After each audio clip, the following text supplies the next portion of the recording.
ناظرین، گزشتہ 4 روز میں ڈالر کی قیمت روپے کے مقابلے میں 8 روپے سے زیادہ گری ہے، یعنی آج وہ 231 پہ ہے اور یہ تسلسل جاری ہے۔ ایک بات تو ہم آپ کو یہ کہیں گے کہ وہ جو کہا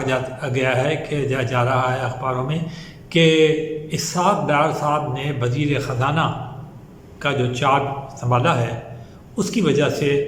یہ سینٹیمنٹ جو ہے مارکیٹ کے اندر پیدا ہوا ہے، کیونکہ اسحاق ڈار صاحب اس بات پر سختی سے یقین رکھتے ہیں کہ جب تک ڈالر کی قیمت کو کنٹرول نہ کیا جائے، بلکہ انہوں نے کل ہی اپنی تقریر میں کہا کہ ہم کسی صورت میں بھی روپے کو یرغمال نہیں بننے دیں گے، یعنی روپے کو اپنے ہی کنٹرول میں رکھیں گے اور یہ دیکھیں گے کہ وہ کس طرح آگے بڑھے گو۔ اس میں یہ دو رائے نہیں ہو سکتی کہ انٹرنیشنل مارکیٹ میں جو کرنسی جب یہ ریٹ پڑتے ہیں خاص طور پر ڈالر کے، تو اس کے اثرات جو ہیں ساری دنیا پہ پڑتے ہیں اور یقینی بات ہے ہمارے بھی پڑتے ہیں، اور اس وقت دنیا بھر میں ڈالر جو ہے وہ سب سے مضبوط کرنسی ہے۔ تو پہلی بات تو یہ ہے کہ باوجود اس کے کہ ڈالر دنیا بھر میں تو رائز کر رہا ہے، لیکن پاکستان میں ڈالر کی قیمت جو ہے وہ کم ہو رہی ہے۔ اس کا ایک ڈائریکٹ براہ راست نتیجہ نکلا ہے کہ تقریباً 1500 ارب ڈالر کی جو اس کا جو ایک براہ راست نتیجہ نکلا ہے وہ یہ ہے کہ 1500 ارب روپے کی پاکستانی قرضوں میں کمی واقع ہوئی ہے، اور یہ کوئی معمولی کمی نہیں ہے، کیونکہ اگر پاکستان میں آپ غور کریں تو گزشتہ 5، 6، 7 ماہ سے صرف ایک ہی بات کا ذکر ہو رہا ہے، ڈالر کی قیمت اوپر جا رہی ہے، قرضے بڑھتے چلے جا رہے ہیں، قرضے مانگنے پڑتے ہیں، اور اس کے ساتھ ہی مہنگائی کا طوفان جو ہے وہ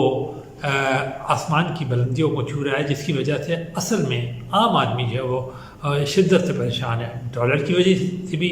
عام آدمی یقیناً بہت زیادہ افیکٹڈ ہوتا ہے، لیکن سب سے زیادہ افیکٹڈ جو ہے وہ مہنگائی کی وجہ سے ہوتا ہے۔ اور ڈالر کی قیمت جب کم ہوتی ہے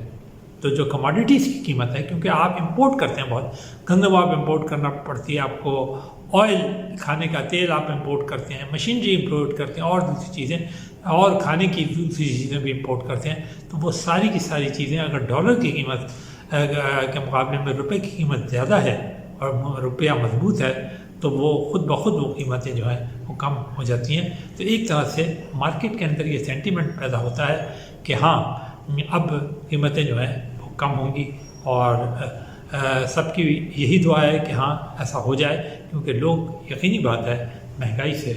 بہت زیادہ پریشان ہیں۔ دوسری ایک اور اچھی بات یہ ہے کہ تیل کی قیمتیں بھی انٹرنیشنل مارکیٹ میں بہت کم ہوئی ہیں۔ کل تو تیل کی قیمت جو ہے وہ 76 ڈالر پر بیرل تک چلی گئی تھی، لیکن آج وہ ذرا زیادہ ہے، 79 کے اوپر ہے، جبکہ برینٹ کروڈ جو ہے وہ 85، 86 کے اوپر ہے۔ لیکن بہرحال یہ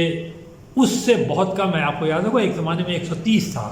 اس کے مقابلے میں آپ سوچیں کہاں 76۔ تو اس کا مطلب ہے پاکستان کا جو میجر امپورٹ بل ہے وہ آئل کا ہے،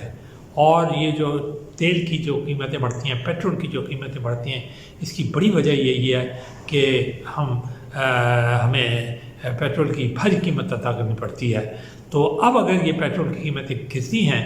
اور کم ہوتی ہیں تو یقیناً ہمارا ایک طرف تو امپورٹ بل کم ہوگا، یعنی ہمارا زر مبادلہ کے اندر بے تحاشا بچت ہوگی، دوسرے یہ کہ ہم پیٹرول کی قیمتوں کو بھی کسی نہ کسی حد تک اپنے قابو میں لا سکیں گے اور لوگوں کو ریلیف دے سکیں گے۔ تو دوسری بات جی آپ یہ کہیے، دوسری خوشخبری لوگوں کے لیے یہ ہے، لیکن جب تک کہ یہ باقاعدہ مارکیٹ کے اندر آ کر عملی شکل اختیار نہیں کرتی، یہ خوشخبری اس وقت تک امن لوگوں تک نہیں پہنچے گی، اور لوگوں کو واقعی میں محسوس نہیں ہوگا کہ ہاں مہنگائی میں کمی ہوئی ہے، تیل کی قیمتوں میں کمی ہوئی ہے، کیونکہ براہ راست جو چیز اثر کرتی ہے، آپ نے دیکھا بات چیت میں لوگ کہتے ہیں تیل کی قیمت بڑھ گئی، اشیاء یا خوردونوش کی قیمتیں بڑھ گئیں، تو اگر کم ہو گئیں تو یقینی بات ہے وہ یہی کہیں گے کہ یہ سب کم ہو گئی ہیں۔ تو دوسری بات یہ ہے۔ تیسری بات وہ جو ہم نے آپ کو کہی تھی کہ اسحاق ڈار نے وزیر خزانہ کا عہدہ سنبھال لیا ہے، اب ان کے سامنے بڑے اہم چیلنج ہے، اور سب سے جو اہم چیلنج یا ٹاسک انہیں دیا گیا ہے وہ یہی ہے کہ ڈالر کی قیمت کو وہ نیچے رکھیں، بلکہ شہباز شریف نے کہا ہے کہ دعا کریں کہ ڈالر جو ہے وہ 200 روپے تک پہنچ جائے۔ تو اگر واقعی میں دعا ہماری کامیاب ہو جاتی ہے، سب کی دعائیں ہوں گی یقیناً، صرف شہباز شریف وزیر اعظم کی دعا تھوڑی ہے، اور ہو جاتی ہے تو یہ ایک بہت بڑی بہت میجر کامیابی ہوگی وزیر خزانہ اور ان کی ٹیم کے۔ اور دوسری بات یہ ہے کہ وزیر خزانہ کی باتوں سے یہ پتہ چل رہا ہے کہ آنے سے قبل بھی انہوں نے پاکستان کی معیشت کے اوپر بہت گہری نظر رکھی ہوئی تھی، بلکہ وہ اس عمل کو عملی طور پر بھی دیکھ رہے تھے، جانچ رہے تھے، جو کہ پاکستان میں گزشتہ 5 ماہ سے ان کے نون لیگ کے مفتح اسماعیل صاحب جو ہیں وہ عمل میں لا رہے ہیں۔ لیکن چونکہ مہنگائی کم نہیں ہو رہی تھی، اس لیے یقینی بات ہے کہ ڈار صاحب جیسے تجربہ کار آدمی کو، جو اس سے قبل بھی 2 دفعہ وزیر خزانہ رہ چکے ہیں، ان کو یہ ٹاسک دیا گیا۔ آپ کو یاد ہوگا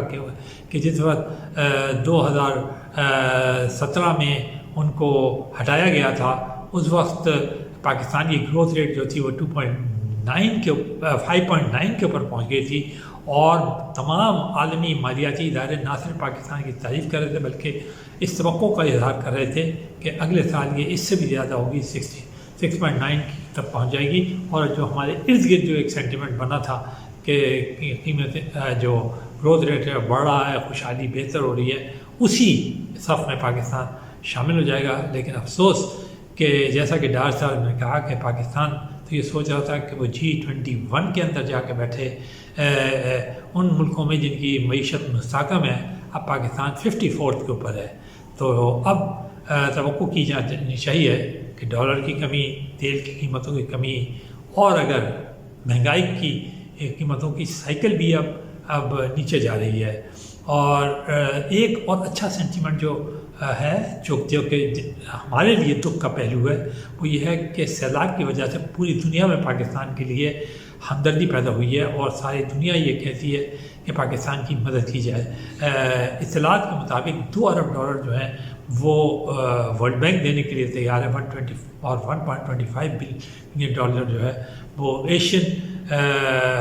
بینک بھی دینے کے لیے